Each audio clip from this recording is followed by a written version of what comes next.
But I have a hard time playing.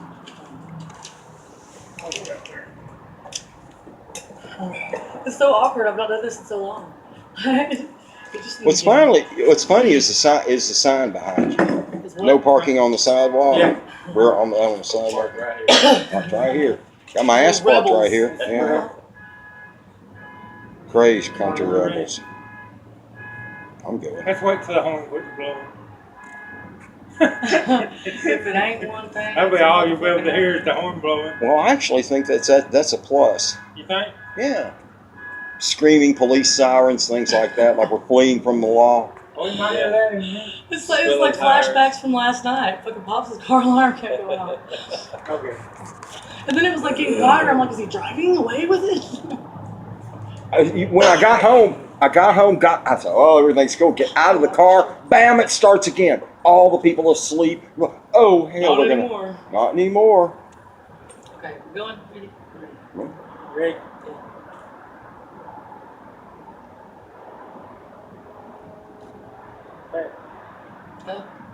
Yep. So I am MJ Hale. We are at Tripp's Tavern. This is Stephen Busie.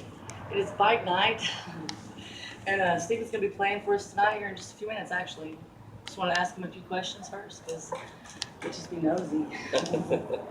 So, how long have you been playing? Well, they put a guitar in my hand when I turned 2, and I'm 32, so 30 years. But no, not really. No, I probably started seriously pursuing it when I was about the age of 10, and so since 10 years old, I've really just been going strong. What else do you play besides guitar? A little bit of keys and bass, but my favorite instrument is guitar. Yeah. And so your band is? The Stephen Busie Band. Yeah, that's a funny story behind that. Last year, we've been together. This past weekend marks 1 year of us being together. Happy anniversary. Yeah. Anniversary. We were getting ready to play the Cornbread Festival, and I had played the previous year with another blues band, and they contacted me, hey, we want you to play again. So we're like right up on the time for them to start advertising for this festival, and they said, hey, you guys got to give me a band name. And we were sitting here thinking, tossing around names, and JC was like, man, just call it the Stephen Busie Band. Let's be done, So we did, and it stuck, and that's what it's been. So, that's it. So are you playing the Cornbread Festival this year? We did last weekend. Oh, that's your You just said that. So who is it that put a guitar in your hand first? My Uncle James, he plays guitar. All of my uncles play guitar, and it's a kind of a family thing. And me and my brothers, all of us would play guitar, and kind of a musical family that we come from. So that's where it came from. What's the first song you learned to play? Probably the same song that everybody else learned, "Sweet Home Alabama." No, but "Sweet Home Alabama" was the first song I learned. I remember the B, C, and the G, hitting those notes, and just kind of playing that song for a few hours. Then I moved on to something else. Tell me a little bit about your bandmates. Okay, there's JC. He's a guitar player, very solid guitar player. JC Walker. Yeah. You can speak. I just know him from around. But JC's a guitar player, great guy, phenomenal guitar player. I'm the oldest guy in the band. They're all a lot younger than I am. Know that feeling. But then there's Willie Harvey. He's our bass player. He's our sound guy also. We've also been doing some recording. He's kind of the brains behind that. Where do you record at? We have our own personal stuff that we can use. Way to go.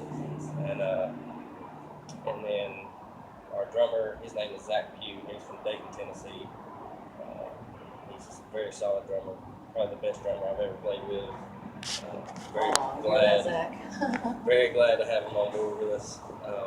And then recently we've added a keys player who is kind of finishing up some commitments with some other bands, and then he'll be a little bit more full time, I think, once we get going. But his name is Sean Tyler Southern. Y'all might know that name. played with several bands around here, Chattanooga area. Very talented, very talented. Picks up anything he puts his hands on. He's That's how you know good. I haven't sold my soul yet, because I'm not doing just that. What kind of strings do you use? I use the for my electric on my Strats. I use the heavy top skinny bottoms, Ernie ball, and then for my acoustic guitars, I like the Diodario, the bright strings that the Diodario has. How long do you practice, like individually and collectively? How often?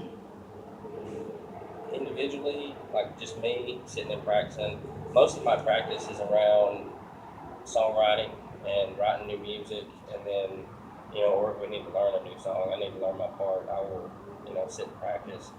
But playing 2 to 3 gigs a week, there's That not is really practice, yeah. a lot of time for practice right now. So we might practice, before a big show or before we're going to record, and just kind of really tighten up on some things as a group. But we haven't had many practices, just a few. You do the practicing at home. You do the rehearsal when you get together. Yeah. Yeah, 'cause that's, Yeah. do your damn home. Do you do? Do your damn homework. Do your homework. Do you Yeah. teach music? No, I don't. I do not teach. My kids all love music, and once they get a little bit older, to where I have the patience to teach them, I think that I'll enjoy teaching them to play music. But as far as like setting up a shop and teaching people to play, I just don't have the interest or care to do that. How do you balance music and family? Sometimes the scale's a little bit tipped, and I have to kind of keep myself in check. It's hard. Luckily my family's very supportive of what I'm doing, and they really encourage me to go do what I love and to pursue that part of who I am and what makes me happy. So That makes me happy to hear that. yeah, it really is a good thing. Like I said, it's very hard to balance. I miss out on some things that I really wish that I didn't have to miss out on, but at the same time, what really makes me fulfilled is doing what I love. Yeah. If it's something you love, you never have to work a day in your life. Yeah. I decided years ago that I was going to stop doing things that weren't at least purpose adjacent. Yeah. Life is much different now. So, have you had any real rock star feeling type moments yet? Like, Yeah, like one of the things that was pretty cool, let me see, just recently, where it kind of just really just sunk in and was like, hey, this is real life, I got invited to come up to Nashville and record an acoustic EP in a studio there in Nashville, and what studio? it was the SAE, which is the sound audio engineering, and so we get in there, and I'm thinking, my brother-in-law takes me up there, and I'm thinking, this is probably just like a little guy who has his own setup, Well, we get there, and it's like the full thing, real studio, different rooms, We get in there, he's got this big $50,000 console, and he says, hey man, come here, look, this is Whitney Houston's old personal board that she owned. This is cool. You're gonna record your EP on the same board, so that's pretty cool. And that's still being mixed and mastered right now. I've been kind of communicating with him through phone on. What's it going to be called? I'm really thinking it's going to be called the Roots EP, and it's kind of just taking my songwriting and my me as a musician back to what my roots are, and I kind of started this whole journey with just me and an acoustic guitar. So it's a real stripped down, I guess, plain, if you will, just version of the songs that I've written, and it was kind of a one mic, one take thing. We sit down and we talked about it. Yeah, and raw, yeah. We sat and talked about it a little bit before we got ready, and I was like, I just really want this to be like, I don't want it to be clean and perfect. I want it to be like me up on a stage with a microphone, and I really feel like that's where my music flows the best at. So I just kind of wanted to be able to put that experience on a CD for somebody. Dig that. Dig all of that, everything you just said. And What I do said get about memory music is like people, not computers. Yeah. Yeah. So, do you have any advice that you give to nervous novices Nervous novices. as far as stage performance? Have fun.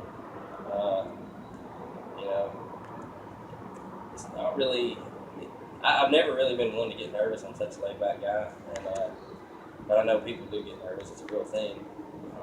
So I guess my advice to them would just be kind of have fun, loosen up. You know, people are here. They want to hear your music. Put on a good show for them. Who does your cover art for your? I do. You do. Yeah, I do all the artwork and logos and things like that. Man. Usually, creative people are. Yeah. Usually, artists bleeds over. What's the strangest thing that a fan has ever said to you? Strangest thing that a fan has ever said to me. I don't know that I've had any people say anything that just was really weird. I've had a few things happen that was really weird. For example, One girl, when we played at this place in Madisonville, Tennessee, she was there the whole night. It was St. Patrick's Day, this past St. Patrick's Day, and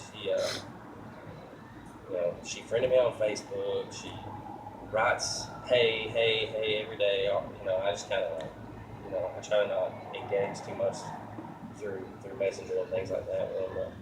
And it was weird. She sent my wife a friend request, and so that was just kind of weird. But I guess nothing really crazy and weird has happened yet, and hopefully I can keep dodging those bullets. hopefully it's all amusing Yeah. and Yeah. not malicious. So, you got a hold of that DeLorean and Flux Capacitor and Plutonium. What shows would you go back to see? 3 of them. For Back to the Future. Yep. Let's see. Shows that I would go back to see of anyone. Anyone, any kind. I would probably want to go see the John Mayer Gravity, not the Where the Light Is concert. And I think that would be a cool one to see. Where was that held at? Chicago, I believe. I don't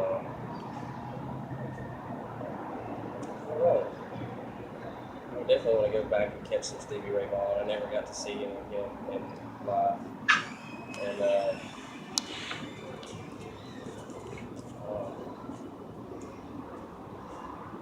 I'm torn. There's so many. No Hendrix? God, Yeah, Hendrix. Hendrix. And, I saw Hendrix. Down low. I don't know. It's just too many. So if you could Some Grateful Dead, really would love to see some Grateful Dead. I don't know which exact show it would be. well, yeah, it doesn't, not necessarily shows, but Yeah. artists is more what I was fishing for there. So, 3 artists, alive or dead, that you could tour with next week. Next week. I mean, of Definitely, course, they will be. definitely Stevie Ray Vaughan, John Mayer, and probably. Well, I kind of like to hang out with Busie King for a while. That would be pretty Solid. awesome. So, John Mayer, he does that song "Heart of Life," doesn't he? part of, I think he does have a song like that. He's got so many songs. That one's special. I'd have to put Willie Nelson in there just because obviously I'd like to smoke weed before we go. and again and again Again and and again again. and again. Really. Well, I guess we're gonna wrap this up and let you get in there and play. Yeah, that'd be great. Where can the people find you? On Facebook right now and Instagram. My Facebook is the Stephen Busie Band, and you can look it up under the at Stephen Busie Music on Facebook. Any And upcoming shows you want to tell them about? I should have had that out, but we have tomorrow night. I will be in Tunnel Hill at the Blue Street Cafe doing another acoustic set. Oh, that's it. We're playing some private parties coming up, and then we've got. May. Oh, we're playing at the Harley Davidson thing in Chattanooga on May 12th. So we've got every weekend filled up. You just kind of have to go in there and pick out what's close to you. So I think it's gonna be a great show. Yeah. See y'all next time. Thank you. It ain't over till late. Y'all to come out here. Yeah. Good.